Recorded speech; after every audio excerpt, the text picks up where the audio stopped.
Yeah, so Namibia beat Sri Lanka by 55 runs, and not only do they win, it's 55 runs. It's a thrashing. Sri Lanka never looked like chasing that once they started batting.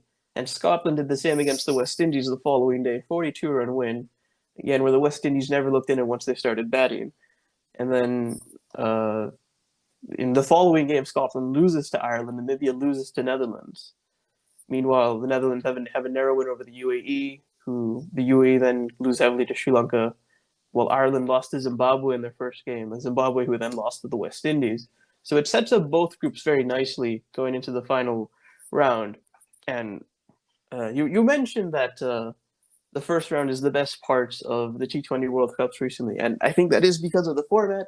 I've come back to this. It is because of the format. You have jeopardy in every match because one result swings things so much. One unexpected result swings things so much. But you also are giving teams chances to progress.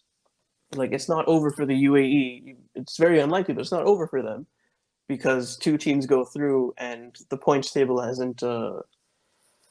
The way the results have gone, it means the UAE can still finish in that top two. And in the other group, every game is now a knockout match because all the teams are tied on 2 points. And yeah, this is a good format for excitement and also just for moving things along quickly because this whole first round it's taken a week and you've had unexpected results, uh, expected results, and and the end result is quite a lot of excitement going into the final game where all four games matter across the 2 days, that and the fact that all four games matter is what makes it all the more disappointing that it's very likely that 2 to 4 of those games are probably going to get rained out. Now, actually, I would like to correct you a little bit on one thing. I mean, the results have been unexpected, but the results have not been surprising. And there's a point in that because if you look at the first game, the Namibia versus Sri Lanka game, or the last game here between Zimbabwe and West Indies, then you'll see a similar pattern here. I think every time there's a tournament or any kind of series in Australia, the most important talk is about the big boundaries and obviously how there won't be a lot of sixes hit or even the boundaries hit, and most of the runs would have to be scored through singles and doubles. And to be honest, in at least three of these cases, especially Namibia beating Sri Lanka, Zimbabwe being beaten by West Indies, and Scotland beating West Indies, the common factor has been how sensible the batting has been in the first innings. I mean, despite the totals not being the biggest, I mean, Namibia scored 163, West Indies scored 153, and Scotland scored 160, I think. And the common point was that all three of these teams did not rely on boundaries a lot because Namibia scored 90 of their runs via singles and doubles out of 163. That is a lot, to be honest. Same for West Indies, who scored almost half of their runs via singles and doubles, 76 out of 153.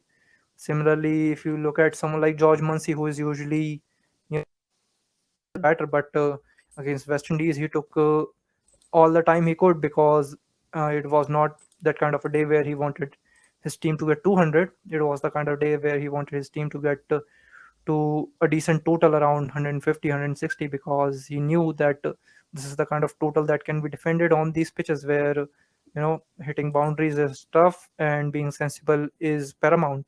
And ultimately, you saw that, especially the biggest example of it could be today when Zimbabwe kind of throw the sensibility out of the window and try to hit boundaries pretty much every moment. I mean, more than half their runs were scored in boundaries or extras, and it was just 47 runs that they scored via running, which kind of encapsulates their whole game today.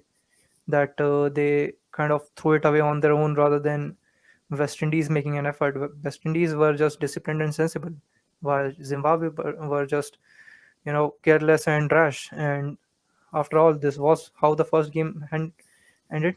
this was how the last game has ended.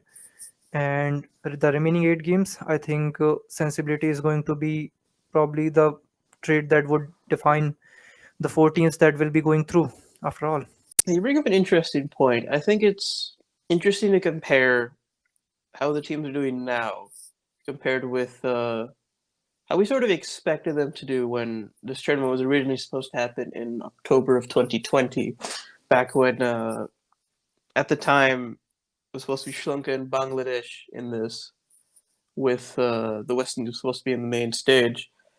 And the general sentiment at the time was that Sri Lanka and Bangladesh both might get undone in the first round because their style of play, which was largely suited around decent spin bowling and more boundaries than running, would not be suited to Australia as much as some of the some of the teams like Namibia, Ireland, Scotland, and the Netherlands would be.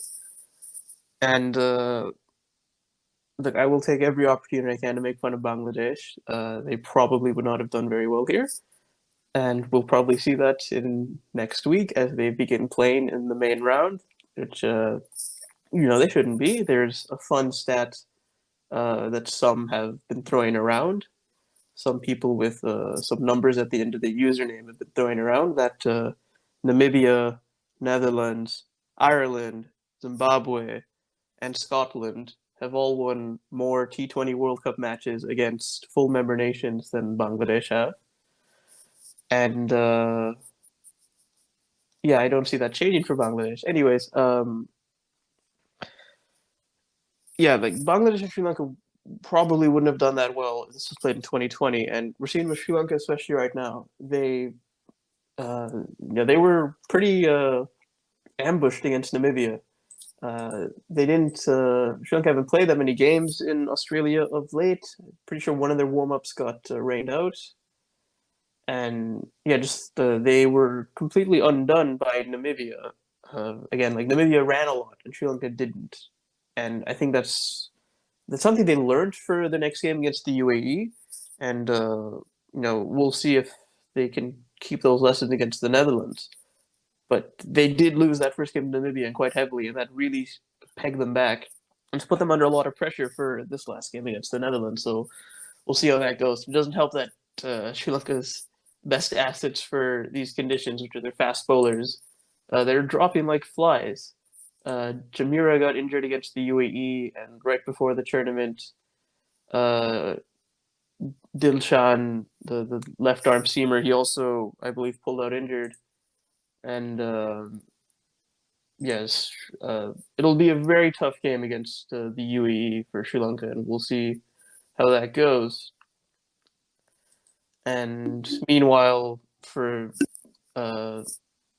Namibia is mostly should be fine against the UAE. On the UAE, topic of the UAE, I think they will be very disappointed with how they've done here. They ran the Netherlands very close in a close first game, but they completely got nowhere against Sri Lanka. So they're all but out now. They need a huge win and for results to go their way in the final game against Namibia. I think they will definitely be trying to just beat Namibia. I don't think they're expecting too much. Just a win to salvage some pride. They have a very young core, and they have a lot of young players coming through the system as well. Again, like they finished 9th at the last U19 World Cup. And I think they probably should have qualified automatically for the 2024 U19 World Cup, but they keep changing the qualification rules around that. So they're going to have to go through the qualifiers again, but they should be fine in that. And they'll be back stronger in 2024. I would be surprised if they don't qualify for the 2024 World Cup, T20 World Cup. And it has been a good learning experience for a lot of the younger players. This is their first World Cup for most of these players. It's the UAE's first World Cup of any kind since for senior World Cup of any kind since 2016, and actually no, they didn't even qualify for 2016. It's the first World Cup of any kind since 2014. So for pretty much the entire team, it's the first time they're playing at this stage. They 2014, 2015, they didn't qualify for 2016. So since 2015, it's their first World Cup, and most of these players haven't played at a World Cup for the UAE. They haven't played at a senior World Cup at all. And yeah, it's a great learning experience for them, and I'm sure they'll be back stronger soon. And I don't think Namibia are going to blow them out. I think it'll be a decent game. But yeah, it's a game of much more importance to Namibia than the UAE because depending on how results go in the other game, Namibia might need to win in order to stay ahead of Sri Lanka and the Netherlands. And yeah, it'll be interesting as that goes, assuming the El Nina conditions do not affect Geelong. Which it sadly will according to the weather predictions. But that's not the point. See, the thing about UAE is, as you said, they are not here to, obviously they do not have a lot of experience. They have not been part of these competitions since 2015, the one where Shaiman Anwar scored 100, if I remember correctly. But that is not the point. I mean, Namibia is probably going to defeat them rather easily because the difference between the batting power right now is pretty high, I'd say. I mean, Namibia has some really, really quality batters right now. Obviously, David Weiss, Frylink, there's guy Lofty Eaton, there's other guys, Schultz. A lot of power they have that they will obviously try to flex, especially with the bowling quality of UAE that is great, but ultimately it is kind of inexperienced. So that is not probably the game of highest interest right now. But the other game, the Netherlands versus Sri Lanka, I think those two injuries have made it really interesting because the Netherlands have the openers to, really utilize that power play. And now that they do not have to worry about Chamira, I think someone like Vikramjit Singh would be, uh, he would be fancying his chance to go big in the power play. And if that happens, I think Netherlands has got a big chance, especially given that their bowling is pretty much on the point. It has been on the point for back-to-back games, and I think it would be the same, especially since the amount of variety they have and the fact that their bowlers have really utilized these conditions really well. And with the experience of Scott Edwards and some of these young batters in the middle, Baz the lead, he can bat, he can bowl, he can do everything.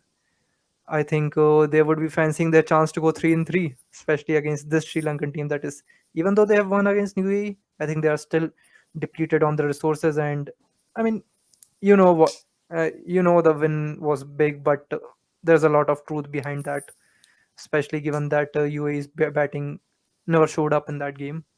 And I mean, no one expected them to, but obviously, the quality, as we have talked, is much different when it comes to Netherlands, and they'll probably have a much tougher time against that.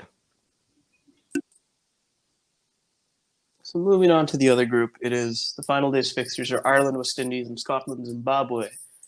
And once again, it's coming down to the wire. Both of these games are direct knockout matches. Winner goes through, losers goes home, because all four teams are tied on 2 points. If it was to rain for both games, then Scotland and Zimbabwe go through on net run rate. Yeah, this will also be very interesting because Ireland. What to say about Ireland in T20s? They could be a lot better. Sometimes they show it like they did against Scotland, and sometimes they aren't like they did against Zimbabwe. But yeah, they can beat the West Indies. It's a pretty even game, honestly. I think both of these games are quite evenly set up. I think there's a reason all four of the teams are tied right at the moment. But yeah, if yeah, it'll just be very interesting to see what happens here. There's a lot of one of the funny things I read is by a Zimbabwean fan saying, "God, please give us justice for 2018. We can't allow the West Indies to slither through again." Because remember the 2018 World Cup qualifier, the West Indies scraped by past Scotland and Zimbabwe after a poor decision goes their way against Scotland, and then rain prevents Scotland from finishing the chase, and Scotland lose on Duckworth Lewis, and Zimbabwe then lose the next day to the UAE again on Duckworth Lewis. and the West Indies go through to the World Cup after being pretty, I don't know, having not having the best tournament to say the least. But yeah, this is a very interestingly set up group, and again, it's very likely that whatever we're talking about right now does not matter because both games are going to get rained out in Hobart. Well, I hope they do not get rained out, but that is down to the players and the weather. So that's not something we can control. But see, speaking of those games, there's Ireland versus West Indies, there's Scotland versus Zimbabwe.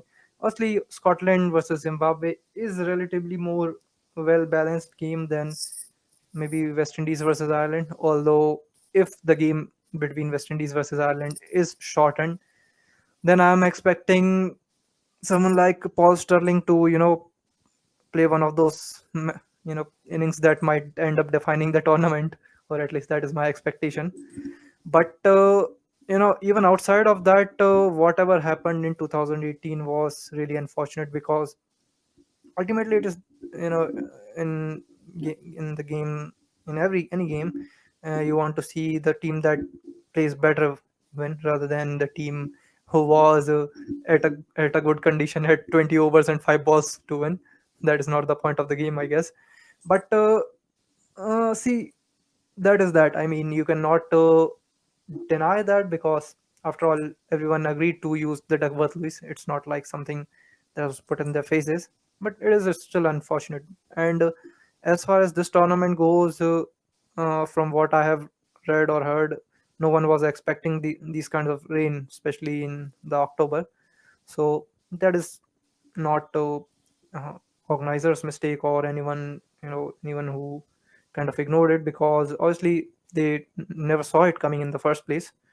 But out of that, if these games, let's hope there's a shortened version of these games going through, then I'll definitely back Ireland and Zimbabwe to go through, because Zimbabwe has kind of an edge over Scotland, even if very little, and it could be done rather quickly if their top order falls again and they leave everything thing for Sikandar Raza to do. But I'll still back Zimbabwe to do well and probably go to the next round. After all, everyone is expecting some justice, so maybe a certain redditor will get that justice.